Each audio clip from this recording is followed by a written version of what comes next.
गेल्या 6 तारखेपासून ते आजपर्यंत आमच्या बहुजन विकास आघाडीचे संघटक मानसिंग पवार या ठिकाणी आमरण उपोषण करत आहेत. त्यांची मागणी आहे, तुगड येथील सरपंच आणि त्यांचे पती त्यांनी अत्यंत भ्रष्टाचाराचा कस गाठलाय. गावामध्ये विकासाच्या कामाखाली त्यांनी करोडो रुपयाची कामं केलीत, जमिनी सगळं कामं केलीत.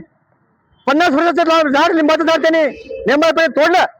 या सर्व प्रकरणाचे पुरावे देऊन आम्ही गटविकास अधिकाऱ्याला, मुख्य कार्यकारी अधिकाऱ्याला सर्वांना आम्ही पुरावे देऊ देखील मानसिंग पवारच्या आंदोलनाची आज दखल या ठिकाणी गटविकास अधिकारी घेत नाहीत, मुख्य कार्यकारी अधिकारी घेत नाहीत. म्हणून आम्ही या ठिकाणी न्याय देऊ आंदोलन करत आहोत.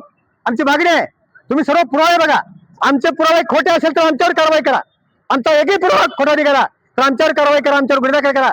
अन्यथा ज्यांनी कारवाई करण्याचे ज्याने नाटक केले त्यांच्यावर कारवाई करा. आणि ज्याने भ्रष्टाचाराचं पांघरून घेऊन आज गावामध्ये नंगेनाचं वचन आहे, आणि सरपंच आणि त्यांच्या पतीवर कारवाई तात्काळ करा. या मागणीसाठी आमचं आज न्याय देऊ आंदोलन आहे. या न्याय देऊ आंदोलन न्याय नाही मिळाल्यास आम्ही प्रचंड असं खूप ठोकर आंदोलन पंचायत समिती करणार आहोत.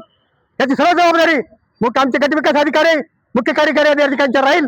आमचं बहुजन विकास अभियानचं आंदोलन त्याच्या चाललं जातं हे त्यांना आम्ही दाखवून देऊ.